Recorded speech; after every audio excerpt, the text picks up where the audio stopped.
The FBI arrested Robert Hanssen outside Foxstone Park at 4:43 p.m. on February 18, 2001. It was the Sunday of President's Day weekend. Agents took him to an FBI office in nearby Tysons Corner, Virginia. Hanssen wasted little time lawyering up. Bonnie was home, starting to get worried. As far as she knew, Hanssen had dropped off his best friend Jack Hoschauer at Dulles Airport. He was supposed to return home for Sunday dinner. Bonnie got in her car and drove toward the airport. FBI agents intercepted her in the parking lot and escorted her back to the house. And so one of the agents on the squad talks to her and tells her to pack because her husband had been arrested and now we're executing a search warrant for the house. That's Steve Pluta. He was the FBI agent who spent the most time with Hanssen immediately after his arrest. A source told us that during the search, Bonnie was cooperative, quiet, and calm, processing what had befallen her family. The two youngest children were also home. Greg Hanssen, Bonnie and Bob's teenage son, helped an FBI agent locate his dad's guns inside the house. Bonnie wanted to talk, so she and an agent went up to the bedroom and sat on the bed. And at that time, Bonnie says, look, he may have been doing this as early as 1979. So that was, that was a shocker. Shocker. That would be putting it mildly. The FBI had only known about the spying he'd been doing for the KGB since 1985. Bonnie told the story of catching her husband in the basement, writing a letter. At first, she had assumed an affair. And it was. With the Russians. Bonnie's new information raised questions. We really didn't know whether she was involved, whether she was complicit in his activity, how much she knew. Bonnie and the two kids were taken to a hotel in Tysons Corner while the FBI continued its search of the house. And then the next big development is that she is afforded a phone call to Bob Hanssen. So I remember we set up the phone call and I'm listening at the other end. Agents removed Hanssen's handcuffs for the phone call. He was seated in a chair, phone to his ear, in a bland room at the FBI office. There were other agents there, too. And the first words out of her mouth is, "Why did you do it?" What does that statement tell you? It's not, did you do it, or are you accused of doing it, but why did you do it? Pluta had a handset to his ear, so he could listen too. He was seated at a desk, right next to Hanssen. The FBI wanted to know everything Hanssen had to say, especially if he tried to pass information to Bonnie in code. Do you remember what Bob said? He didn't say anything because he knew I was listening on the other line. And so it was like, I think he tried to muddle some sort of answer through, and that call did not last very long. Maybe 2 to 3 minutes. Pluta remembers Hanssen seemed flustered on the call, like he was grasping for what to tell Bonnie. Bonnie continued to talk to the agents until the early hours of the morning. She would eventually be cleared of any wrongdoing. Meanwhile, the FBI took Hanssen's full palm and fingerprints, his mugshot, and finished the processing paperwork. Hanssen asked to see the case supervisor, FBI agent Deborah Smith. And so I walked into the room where he was seated and said, "I'm Deborah Smith. I understand you wanted to speak with the supervisor on the case." And he just looked at me and said, "This should help your career." After more than 2 decades, Robert Hanssen had been caught. His career and life as he knew it was over. And he wanted to congratulate Smith on arresting him? I didn't really respond to him. Of course, I wasn't going to say anything to jeopardize our case. So we didn't really have a conversation after that. But I just thought it odd that he would say that.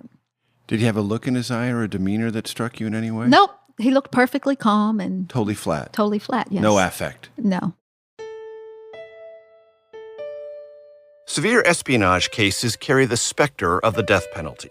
There hadn't been an American executed for spying since Julius and Ethel Rosenberg in 1953. But Hanssen's disclosures were so grave that capital punishment wasn't out of the question. The government had what appeared to be an ironclad case. The affidavit ran more than 100 pages, an extraordinarily detailed document that left little in doubt. Hanssen's goal wasn't to beat the rap. It was to protect his family's financial lifeline and, if possible, escape execution. From CBS News, I'm Major Garrett, and this is Agent of Betrayal, The Double Life of Robert Hanssen. Episode 8, Dosvedanya. The worst spy in FBI history had just been caught. But the Bureau wasn't in the clear. It had a little whiskey tango foxtrot problem. The arrest would be followed by no end of WTF questions about FBI incompetence, FBI laziness, and FBI stupidity. The White House would go nuts. Congress would go nuts. Bureau morale would nosedive. The FBI knew it was sitting on bad news that would trigger a media frenzy, and it needed time to prepare. It was a 3-day weekend, and we didn't want things exploding on the media that night. Again, FBI agent Steve Pluta. It's my understanding someone from some organization called FBI and told them, do you have any comment about the arrest of an FBI agent for espionage? Before dawn the following day, Hanssen was driven to a jail in Orange County, Virginia, about 90 miles southwest of D.C. He was actually put there, I believe, under a John Doe warrant at the time. So if there was a call, it would just be a John Doe? Yes. No inmate Robert Hanssen.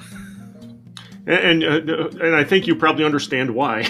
Oh, sure. Yes. All sorts of things are done for good reason to confound reporters like me. I understand it and try to work around it. The news finally broke on Tuesday, February 20th, about 36 hours after the arrest.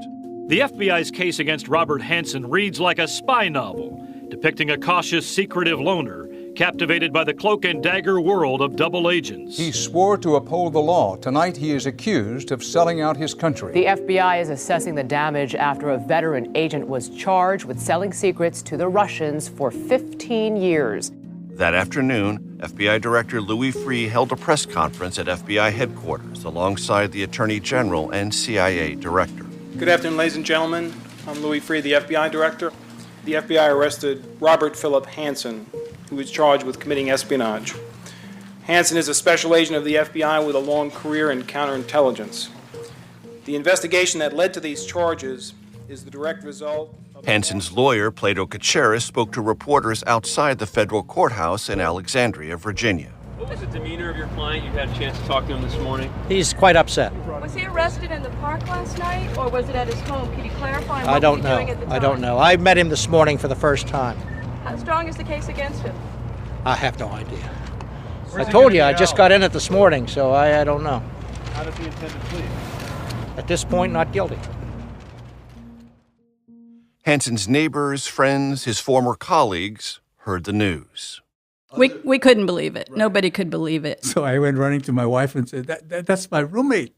That's my roommate on TV. He's a spy. You know, it was a total shock. Well, I felt like someone hit me in the stomach, and I was like almost bent over physically. Hanssen's best friend Jack had just flown to Arizona to visit his parents. He found out while watching the morning news with his mother.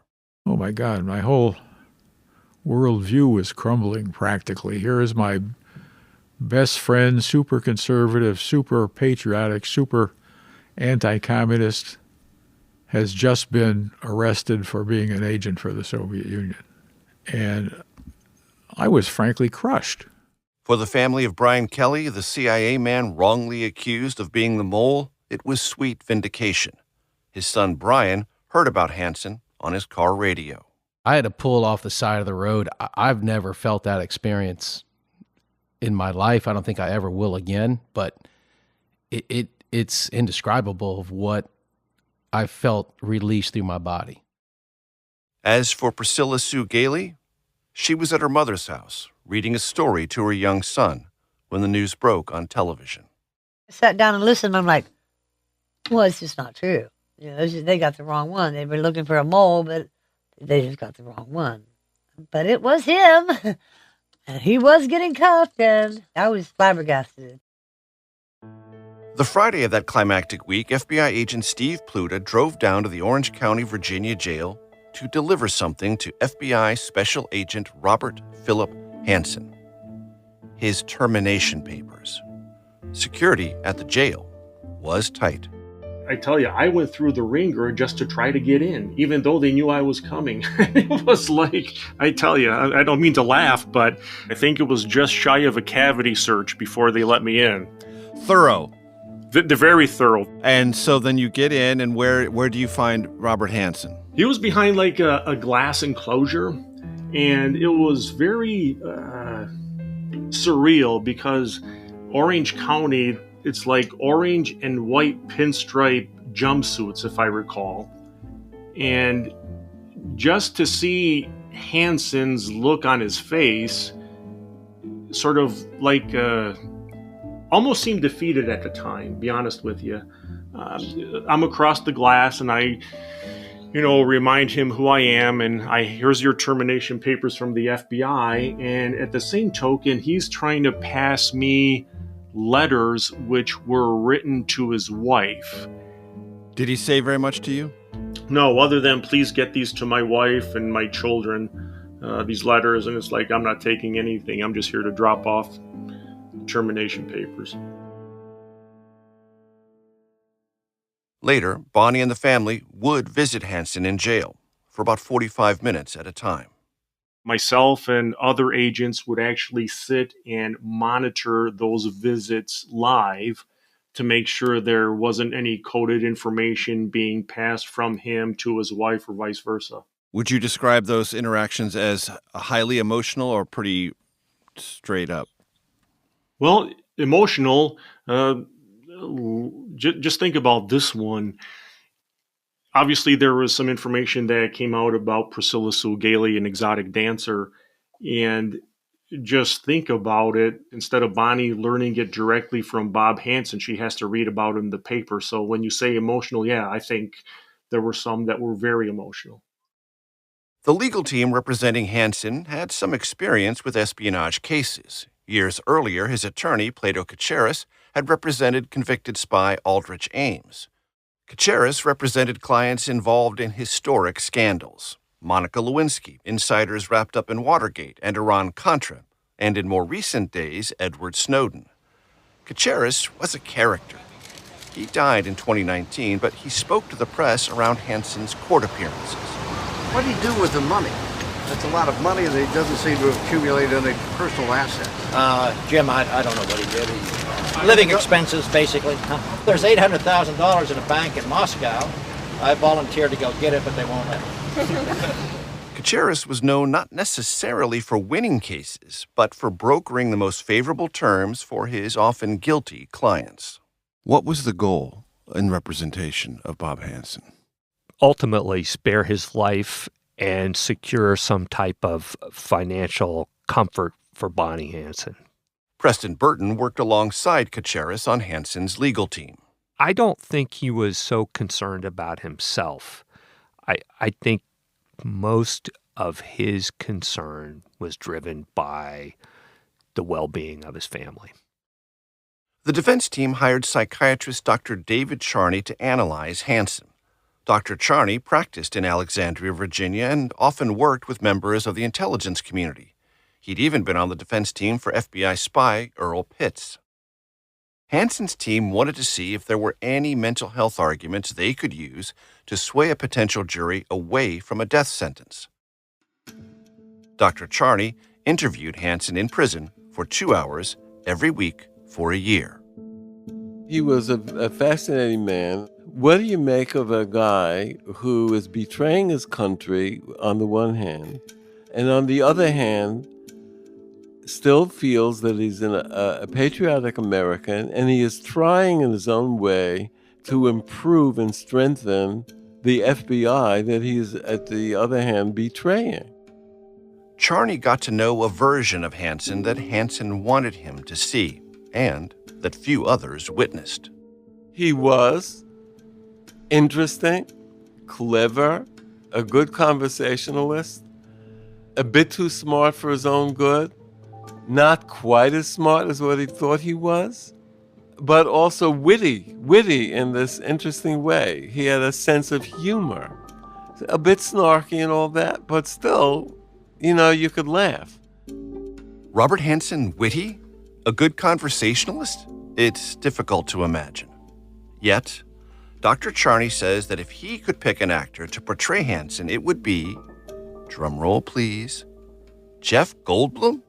Goldblum plays these kind of neurotic characters, complicated, very smart, and also with a kind of a sarcastic, snarky kind of a wit, and underneath it a pretty decent guy most of the time. And so that combination of factors really mapped nicely against the truth of Robert Hanssen. So he was not one-dimensional at all. Dr. Charney didn't find anything that would serve as a mental health defense in Hanssen's case.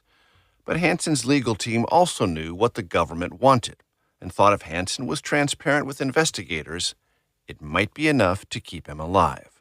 I think the government's goal here was to get debriefings. This is common in espionage cases. It's basically a damage assessment. Not 6 months after his arrest, lightning speed in legal time, the government offered Hanssen a deal. Hanssen would plead guilty to 15 counts of espionage and submit to as many debriefings as the government desired.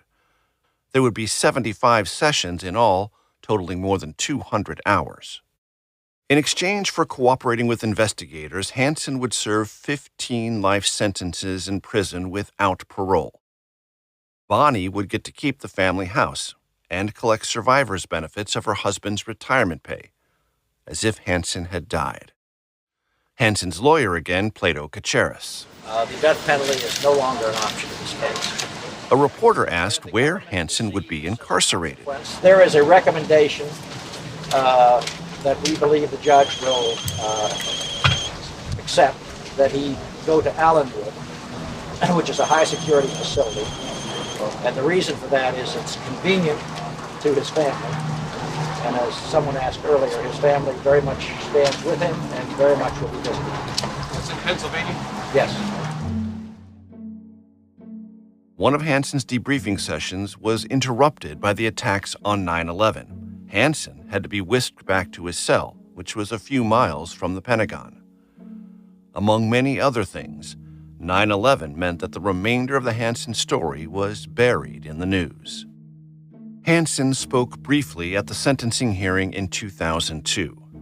Here's my CBS News colleague, Ward Sloan, reading Hanssen's statement. First, I wish to thank all my family, friends, and coworkers who have expressed their support for me.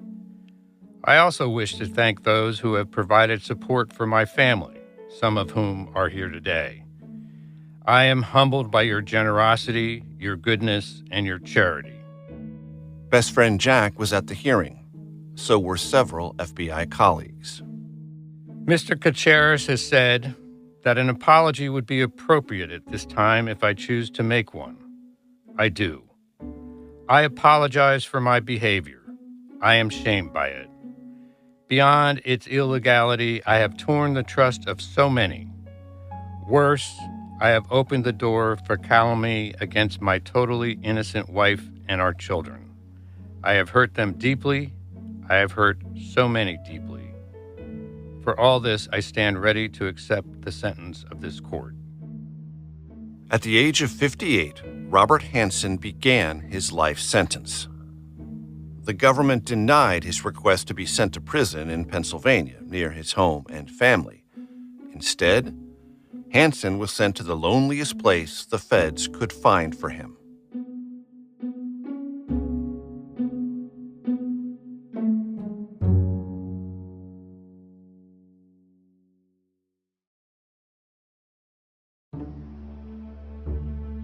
After pleading guilty, former FBI Special Agent Robert Hanssen got a new title, inmate number 48551-083.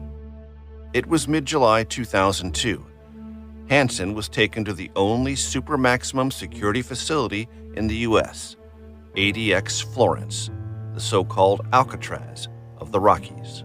Has anyone ever escaped a Supermax?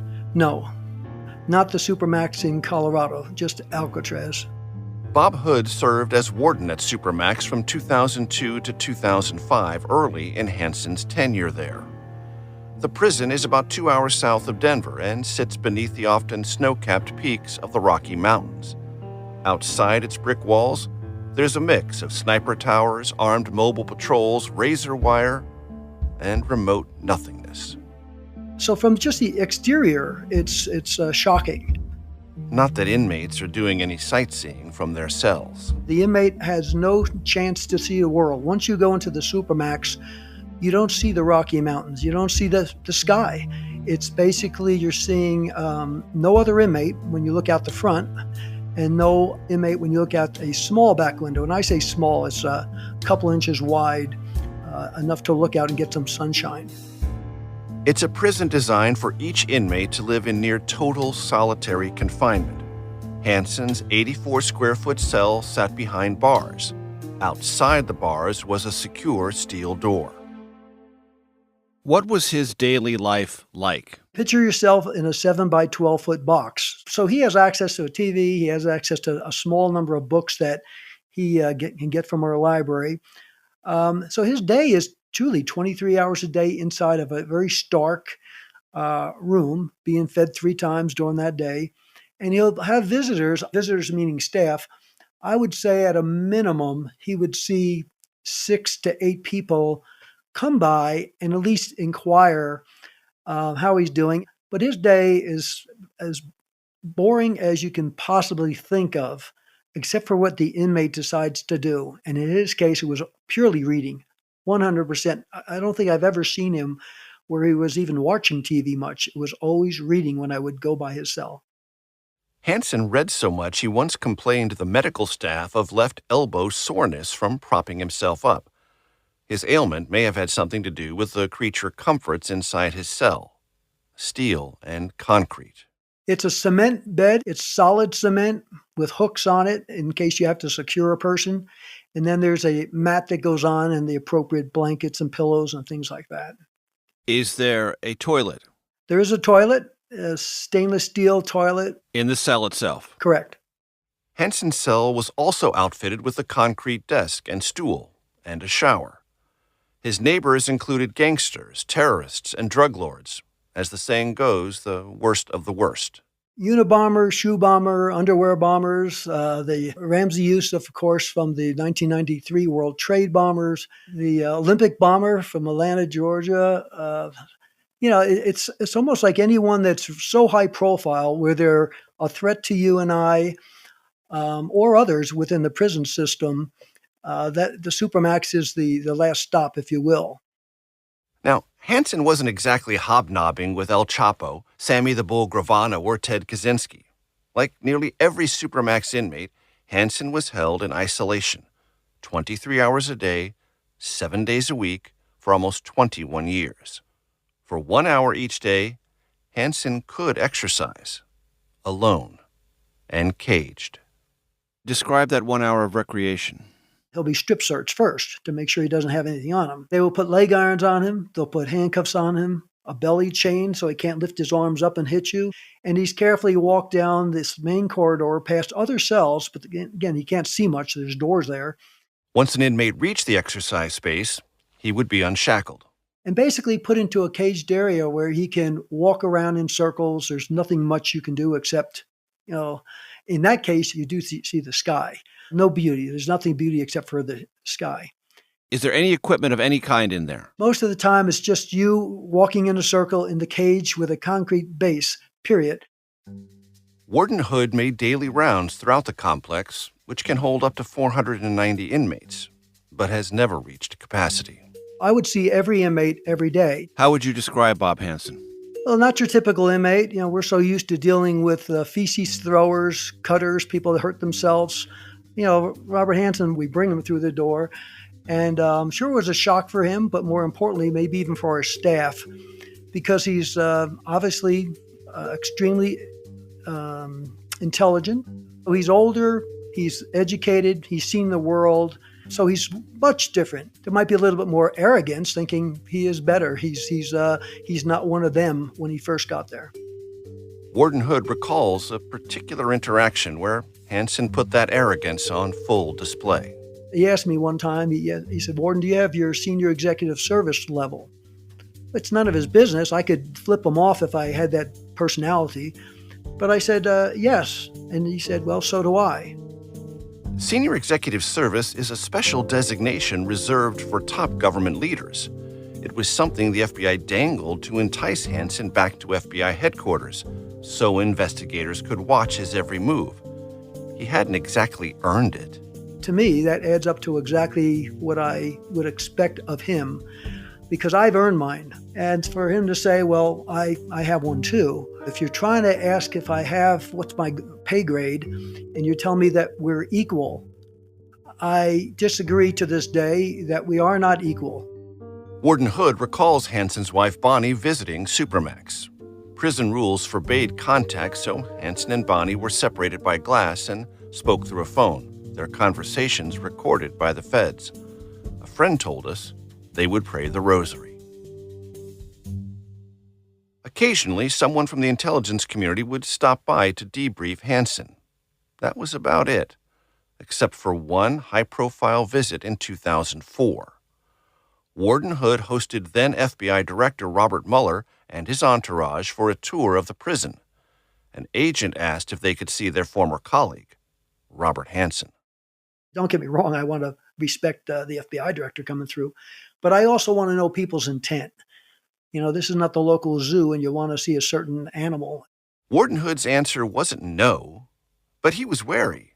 Hanssen, the traitor, face to face with the head of the organization he'd crossed? Inmates are sent to prison as punishment, not for punishment. I recall saying that to one of the agents. This is not the time to hit him again. He's already doing life. He's not going anywhere. He's going to die in that cell.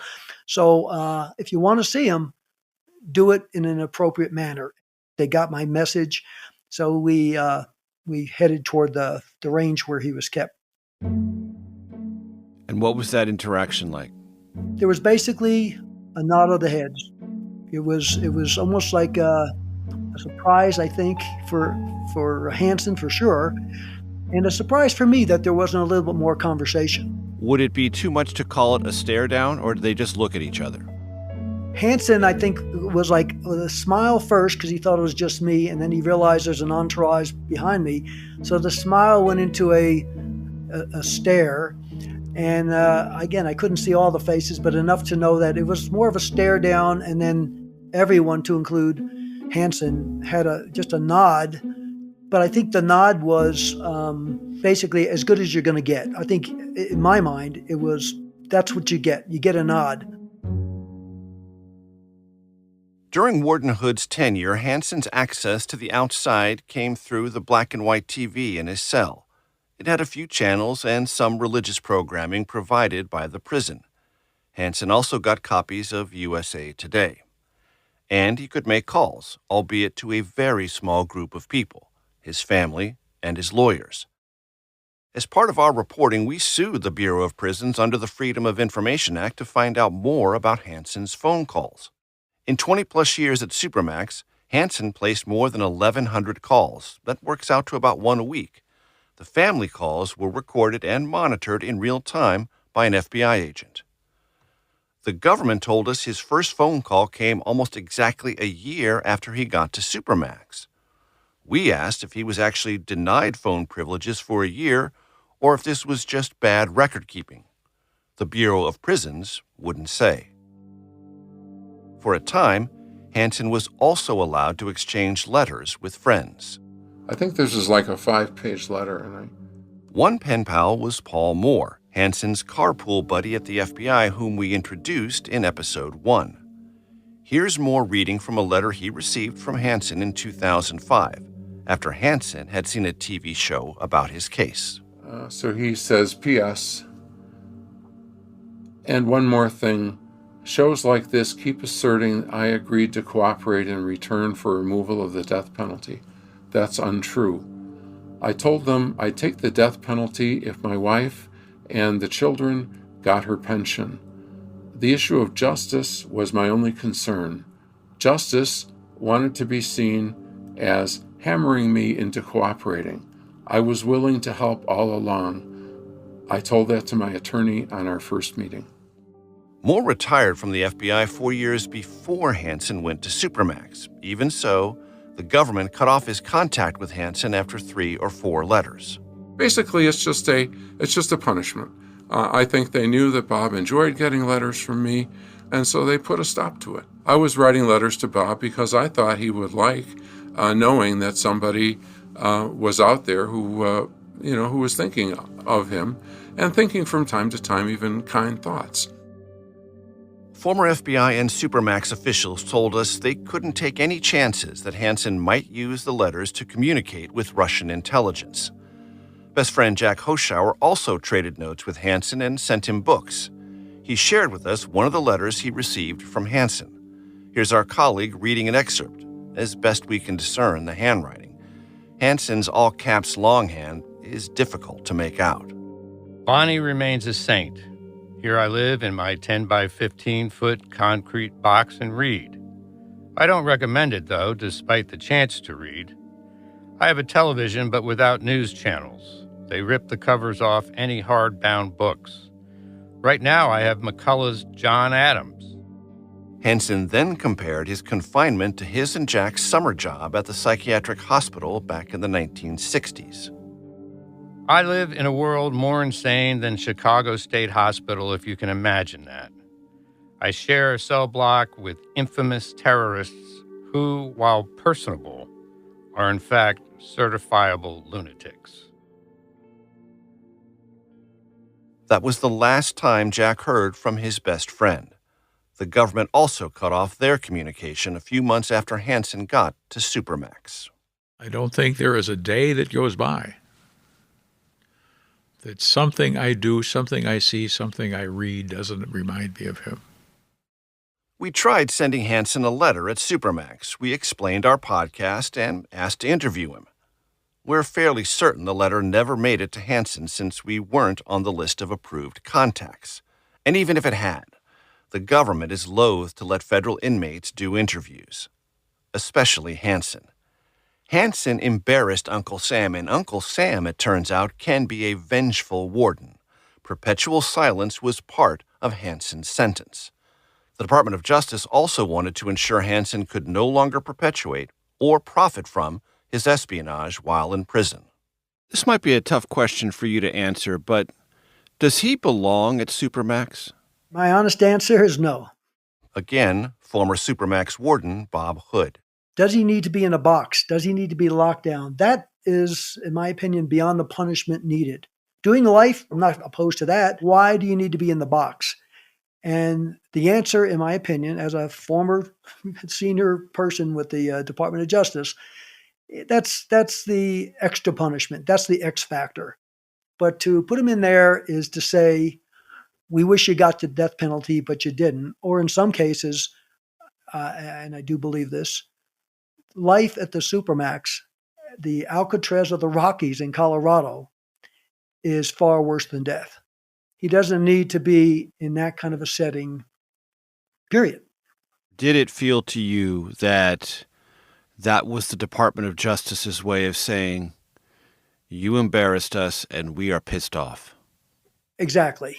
I'm not saying let the man free. I'm just saying staying in the box for the rest of your life is basically saying to Robert Hanssen, you have offended us so much, meaning the government, so much that we want your daily life to be so bad, and we want to compare it to a person that brought down the World Trade Center. Much of what we have learned about Hanssen's time at Supermax comes from 1,500 pages of prison records we obtained through our lawsuit. Hanssen, like every inmate, received regular visits from the prison's mental health team. On one such encounter, Hanssen declined to answer questions about the challenges of living in solitary confinement. The doctor doing the evaluation wrote that Hanssen laughed and said, quote, "Actually, I prefer to be alone." Hanssen's disciplinary history at Supermax was spotless. His medical records reflect a patient who was unwell and had a lot of time to ruminate about his health. Upset stomach, lower back pain, ingrown toenail, worsening eyesight. Hanssen was diagnosed with celiac disease and prescribed a gluten-free diet. When a blood test came back with elevated blood sugar, Hanssen confessed to eating a lot of candy in the morning, purchased from the prison commissary. He had a history of kidney problems, high blood pressure, diabetes, and gout. Hanssen's health deteriorated considerably over his tenure at Supermax. In the summer of 2021, court records show that Hanssen's adult son Jack retained an attorney, and we have learned that was to help improve his father's confinement conditions. It's not clear if those attempts were successful. And then, on June 5th, 2023, Robert Hanssen, once called the most damaging spy in FBI history for selling national security secrets to Russia, died today in a Colorado prison. Prison staff found inmate number 48551-083 unresponsive. EMTs broke Hanssen's sternum and ribs trying to revive him, to no avail. Sources tell CBS News in the end he died of natural causes. He was 79 years old. Hanssen was pronounced dead at 9:02 a.m. The underlying cause? Colon cancer. An autopsy revealed no foul play, only that Hanssen, at age 79, had withered to just 161 pounds, nearly his lowest weight since his incarceration. Robert Hanssen died as the government he betrayed intended, alone.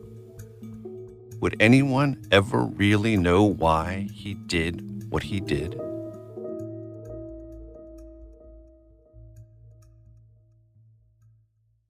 I spoke to Bonnie yesterday, and she said that Bob had been complaining about a bladder infection for quite a while.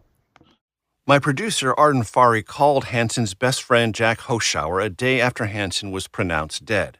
He had spoken to Bonnie, who happened to be in Colorado for a family event a few days earlier.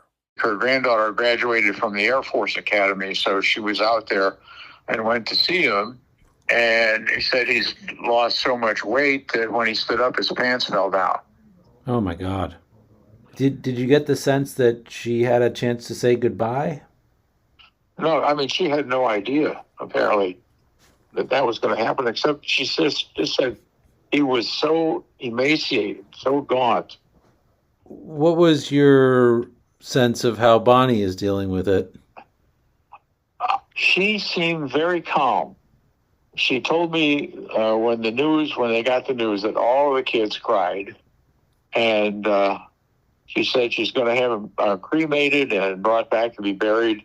There's going to be a funeral mass sometime, to which I am not invited, by the way. Jack said the Hanssen kids did not want him at the funeral, with Jack's voyeurism of their mother and all, which became public a few months after the arrest. News of Hanssen's death hit him hard. You know, he dropped me off at the airport that day, and we said goodbye, and I was the last friendly face he saw. I would have given anything to have been able to talk to him. As for the funeral, it happened over the summer, and details were kept quiet. There was something public, a mass held in Hanssen's name at a parish in Virginia the Hanssens once attended. We sent a producer to check it out. It was a typical weekday Catholic service. Aside from a line in the church bulletin, there was no mention of Hanssen. The Mass was lightly attended, and his family did not appear to be there.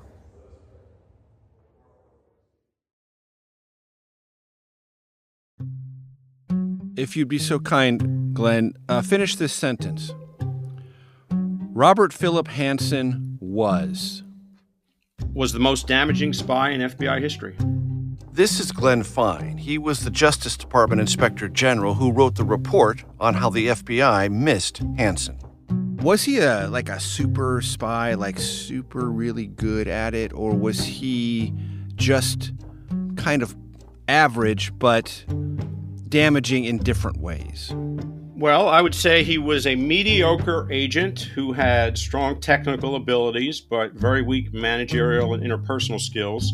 It was not because he was such a master spy that he evaded detection.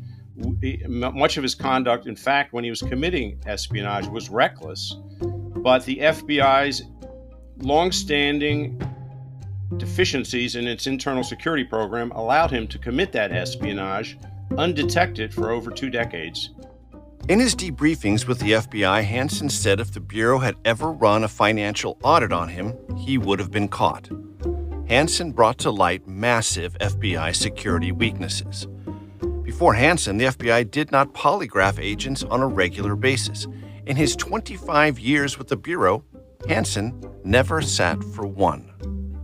The FBI never monitored the accessing, downloading, or photocopying of sensitive documents, a boon to Hanssen, who was left largely unsupervised to browse as he pleased. Nothing sensitive was given any marker that could be checked when leaving any FBI building, allowing Hanssen to breeze out of headquarters with documents and computer disks again as he pleased.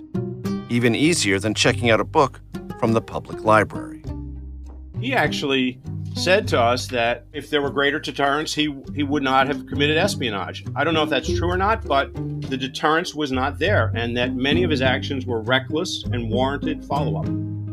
Hanssen knew the FBI's weaknesses and exploited them. Inspector General Fine's report on the Hanssen debacle listed a number of reforms to internal security and the screening of agents as a result of his arrest. How many of the recommendations contained in the report did the FBI subsequently put into place? So we made 21 recommendations in our report, which was issued in 2003. There was an initial resistance on some of them, but they had responded, and we were making significant progress in implementing those recommendations. Many we spoke with at the FBI believe that now the Bureau is much less vulnerable. That doesn't mean there won't be another FBI spy, but it does mean that spy is likely to be found much faster. We found that his initial decision to commit espionage arose from a complex blend of factors, including low self-esteem, desire to demonstrate intellectual superiority, a feeling that he was above the law, and a lifelong fascination with espionage and his desire really to be a player in that world. He also was motivated by financial rewards he would receive and the lack of deterrence. There isn't one neat answer to why Hanssen turned spy. Hanssen didn't seem to be an ideological ally of communism or the Soviets. There's nothing to suggest he wanted the USSR to defeat America. One of his motivations did seem to be money. He had 6 kids to put through private Catholic school and a household to maintain. Yet, this doesn't appear to have been Hanssen's primary motive. If it were, he could have come away with a fuller piggy bank. The secrets he handed over were golden, worth many millions.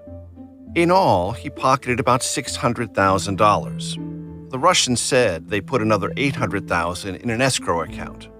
All of it a pittance compared to what he could have fetched. What about ego? Absolutely. Dr. David Charney says that applies to nearly all of his cases.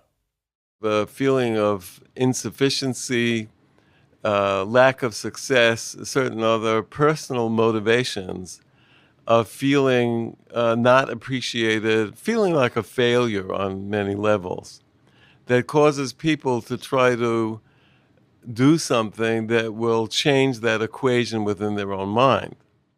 Hanssen felt demeaned by his father, Howard.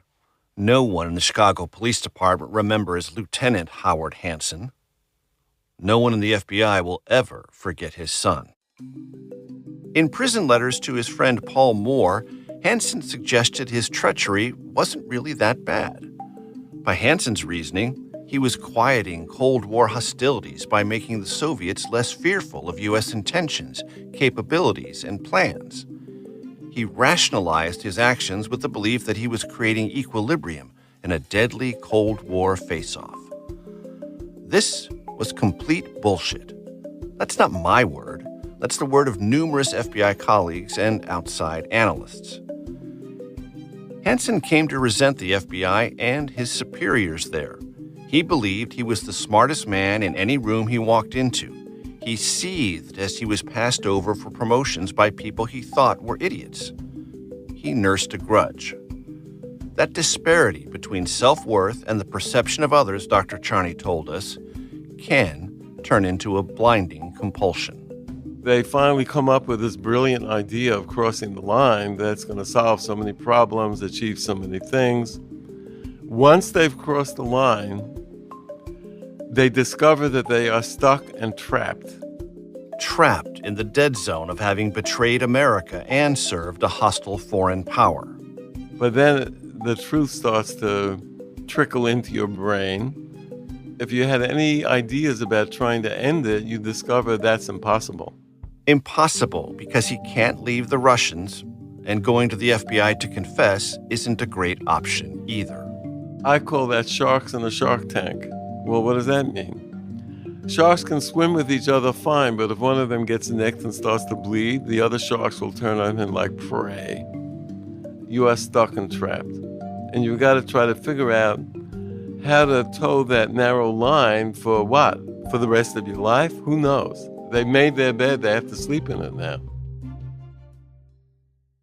Hanssen slept in that bed for years, and apparently with not nearly the angst Dr. Charney encountered with other spies. Dr. Charney told us Hanssen did express some remorse in their sessions. Now, I'm not going to say to you that it was a full, heartfelt, long statement of remorse, because that wouldn't be Bob Hanssen. Hanssen's remorse was as compartmentalized as everything else.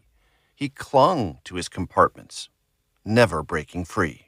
The spying, trying to be a good FBI special agent, trying to be a good husband, doing things that violated that, trying to be a good father, but risking all this terrible public denunciation that spills onto the family.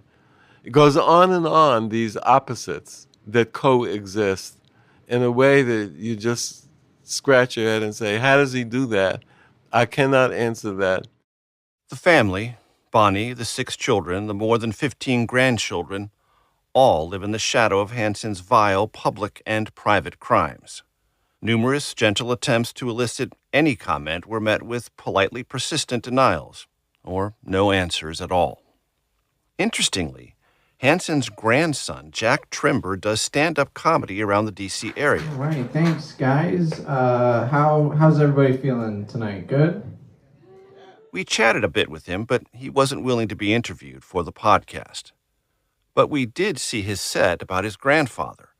It opens with the line, "My grandpa died recently, and I really don't care. My grandpa is probably one of the worst people in the history of the country." Comedy is one way to digest the tragedy. Bonnie, we have been told, committed her life to saving Robert Hanssen's soul, prayed for it regularly, discussed it with him on the phone and in visits to Supermax. They stayed married. We have learned the family has found comfort in Scripture. One passage deals with the why question. What I do not understand. For I do not what I want, but I do what I hate. For I do not do the good I want, but I do the evil I do not want. Dr. Charney told us Hanssen thoroughly enjoyed the time he spent talking about himself in their sessions to the FBI, the CIA, anyone who came to debrief him on his crimes and treachery. When you're the center of attention, it feeds something into you. And Dr. Charney said, once caught, Hanssen was relieved of the anxiety every spy experiences, even the cold-blooded ones. After a while, it gets to be exhausting. And what else do they live with on a daily basis? Fear. They never know when the other shoe will drop.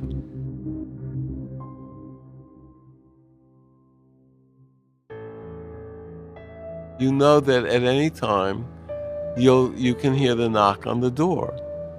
Well, living with constant anxiety and anticipatory dread about everything collapsing on you, how do you go through every day with that on you? It's hard, very hard. It almost sounds like that year he spent with you in the FBI might have been one of the best parts of his life. Yes. Yes, because he had a chance to tell his story for the first time. And be relieved of this anxiety. Yes. Yes, you're totally correct. When somebody is caught, they don't have that anymore. In the end, Hanssen got what he was always seeking. Recognition. Not fame, but eternal infamy. I believe it should be fine, and thank you very much. Not at all. Nice job. For both of us. Have a nice evening, sir. After that. Bye-bye.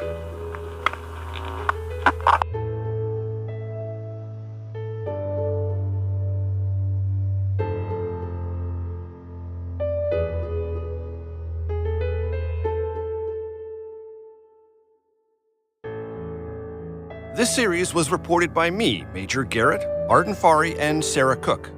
Our team of reporters and producers also includes Jamie Benson, Pat Milton, Jake Rosen, and Nellie Watson. Our producing partner is Neon Hum Media. Our senior producer is Odelia Rubin. Zoe Culkin is our associate producer. Original music and sound design by Hansdale Shee. Additional music from Blue Dot Sessions.